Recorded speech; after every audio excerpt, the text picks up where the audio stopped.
Tourism కింద ఎట్లా తీసుకురావాలా, ఎట్లా ఫిట్ అవుతుంది అని చూస్తూ ఉన్నాం.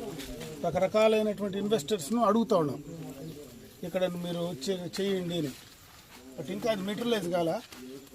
కొంత టూరిజం డిపార్ట్మెంట్ నుంచి కొంత డబ్బులు తీసుకొచ్చి, లేదా రకరకాల వివిధ టూరిజం డిపార్ట్మెంట్ దగ్గర పెద్ద డబ్బులు లేవు, డైరెక్ట్ ఇన్వెస్ట్ చేయడానికి అవకాశాలు లేవు. అందుకని 2-3 రకాలుగా కూడా గవర్నమెంట్ నుంచి 4-5 డిపార్ట్మెంట్స్ నుంచి ఫండ్స్ తీసుకొచ్చి ఆ రోడ్ వేయడమా, కింద ఒక షెడ్ కట్టి వచ్చిన వాళ్ళు తడిసిపోకుండా ఉండడమా, వచ్చిన వాళ్ళకు బాత్రూమ్లు, ల్యాబొరేటరీ ఫెసిలిటీ చేయడమా, ఇవి టెంపరీగా కొంతవరకు చేసి మళ్ళీ ఏదైనా పీపీపీ మోడల్లో ఎవరైనా ఇన్వెస్టర్స్ వస్తే, ప్రైవేట్ అదే పీపీపీ మోడల్లో ఇన్వెస్టర్స్ వస్తే వాళ్లకు ఇచ్చి వాళ్ళ ద్వారా దీన్ని డెవలప్ చేస్తే ఇక టూరిజం పెరుగుతుంది, చుట్టూ ఎంప్లాయ్మెంట్ పెరుగుతుంది, రెవెన్యూ పెరుగుతుంది అని ఆలోచిస్తున్నాం.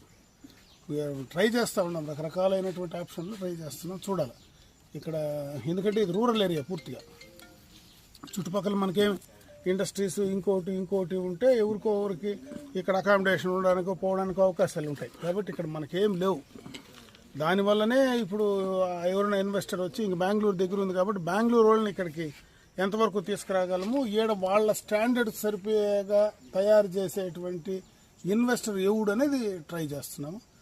త్వరగా ఎవరైనా దొరికితే ఖచ్చితంగా అవన్నీ కంప్లీట్ చేసేస్తాం.